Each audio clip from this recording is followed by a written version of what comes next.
Welcome everyone to another edition of Play It Through, and on this edition it's Total Recall, brought to us by Acclaim and Interplay. Now Total Recall is based on the 1990 science fiction film of the same name starring Arnold Schwarzenegger.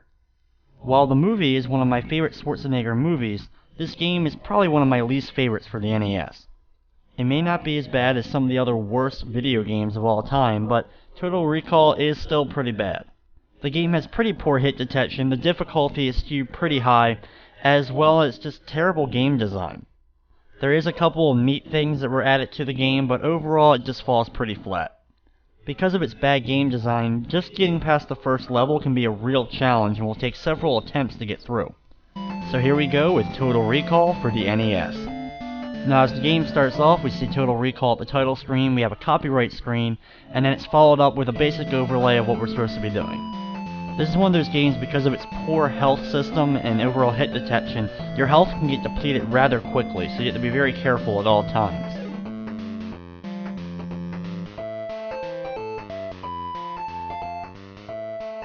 One unique thing about the game, once you get it going, you can actually enter the cinema at the beginning of the game to actually see a full credit sequence.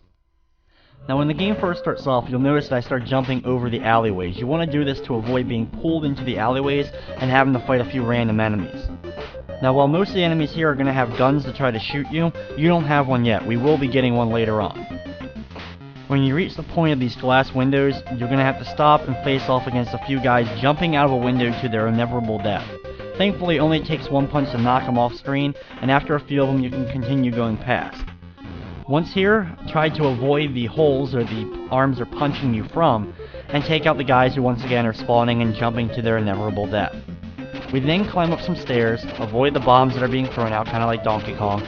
Now we're at the top part, well guess what? We're going to have to face some more guys jumping randomly at us. If you do get lucky during these sequences, hopefully you won't take any damage, as well as you'll get a couple of health upgrades. One of the many annoying factors about the game is that you don't start with full health. Now we make a few more jumps after we defeat all the guys, and we're going to have to go inside to face the boss. This is the part where most gamers probably got stuck. Now once the battle begins, you'll see some gunshots go off, breaking the television along with a vase, and start punching the enemy here. After you deliver 3 hits, she'll drop her gun and you'll be able to grab it. What I like to do is shoot and slowly back off away from her so that when she lands you'll be able to get another shot immediately. If you time this correctly, you should be able to defeat her before the guy appears to take you out. If he appears at the doorway, he'll start firing at you and he'll pretty much instantly kill you. Though hopefully, if she's also defeated, you'll be able to jump over him to get through the door anyway. But you still have to be very quick about it, and it's going to take you probably several attempts to get past that part. Now level 2, we start off and we get a neat looking kind of X-ray vision thing going on here, which I think is pretty cool. But then we pretty much have to go off against a series of enemies in a gauntlet style battle here, where we have to face off many enemies along with these kind of robots at the top that are flying around shooting at us as well. Thankfully though, we do have our gun, and the same kind of strategy for enemies pretty much works here that we just did on that boss. You'll be able to back away from the enemy and they'll jump at you, and as soon as they land you'll be able to shoot at them again. Sometimes they will duck to avoid your bullets, but when they stand up then shoot them and continue the process. Now as far as the robots circling around you, usually you can kind of avoid them for the most part, being able to just continually jump over them, kind of like a jump rope. And when it gets in the way, you can fire a shot at them to push them off of you for a few seconds. And even with the other things shooting at you, just keep moving around so that their homing shots won't hit you. But since you're going to be backing up usually a lot of the time, you should be able to avoid most of their fire. Now once all the enemies have been defeated, you have to walk to the right and you'll automatically jump out. The only other key thing is make sure you grab the extra life in there at the far right side before you defeat the final enemy, or you'll jump out and miss it. Now this is level 3, as you can see it's in the subway station. We have to fight the guards as well as the dogs. If the dogs grab you, you kind of have to shake the controller moving back and forth a few times to get the dog off of you. Now I have a certain strategy to this level, and you've already seen it kind of in action, but I'll explain it after I defeat the next guard a little bit more. Thankfully, the enemies here really aren't too annoying. The dogs are probably the worst part about it when you do see them try to deliver a shot to send them in the other direction. What I like to do is jump up to the left subway train, go to the right, grab the health item, then come back to the left, and hopefully you'll be able to avoid those red guards completely every time. We now have another one of the gray guards, as well as the dog will randomly come at me. knock him away. As you see here, I jump up, get the guy to spawn on the left, then go to the right for the guy on the right to spawn as well. Then go back to the left, drop down, and as you can see, I avoided both of them. Neither one follow me onto this screen, so that I can avoid them all together and just have to focus on the gray guys as well as those dogs. It should be able to cut down at least a little bit on your health depletion. Doing the same thing here, making sure now I grab the extra health, but now I can actually enter the door here to finish off the level. And you're probably going to need the health, because the next level, while its main enemies aren't too bad, the boss of it can be very annoying and can drain your health really fast.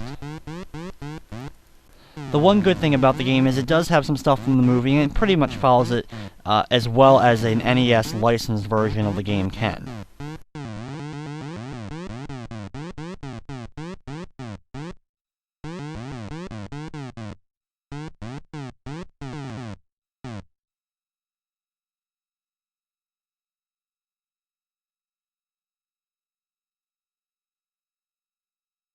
So now we are in the 4th level of the game. We're in Bumtown here, as we travel up the set of ladders. If you time it right, you'll actually be able to climb up both ladders at the same time. As you can see, I seamlessly went from one ladder right to the next one.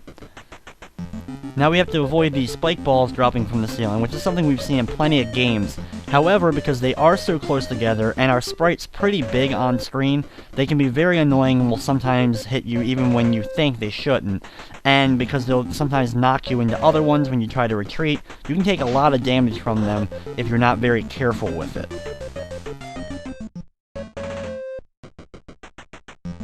Now, there really isn't too many paths to go in here. It may seem like there's more than one, since there is so many ladders, but the one other ladder that we have seen that I didn't choose, as you can see, took you to an extra life. So if you do want that extra life, you can climb up that one ladder to grab that.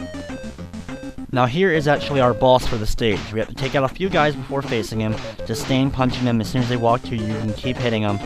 If you get lucky, they will drop health from time to time, so you can build up your health, walk off screen, and hopefully when they respawn, they'll drop some more health.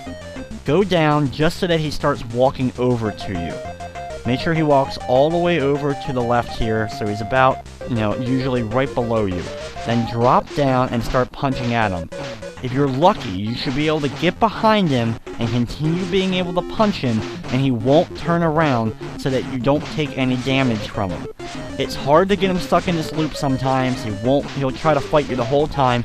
If he turns around and starts facing you again, you might as well just try to go back up the ladder and then drop back down on him and try to get him stuck in the loop again. There's no real point in facing him one-on-one where he just keeps throwing the item at you, because he takes so many hits to kill, as you can already see, that you're going to end up dying way before he ends up dying. Now this guy, since he takes so many hits to kill, and I can't see any way of defeating him without getting him stuck kind of like this, it's just one of the worst designed bosses in video games. Once you have defeated him, grab the item, and now we actually have to go backwards all the way to where we started. Now hopefully you have some health left to avoid any of the enemies here, especially these spike balls that drop down. Like I said before, they're the worst part of the level other than the boss.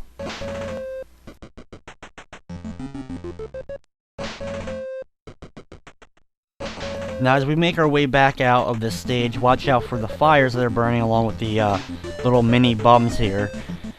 If you want to, you can take them all out like I previously mentioned to get some health back. They don't drop health often, it seems like, or never when you need it, and sometimes if you're unlucky, they'll drop it right on the fire and you may end up getting hit by it. But you can build your health up at least a little bit while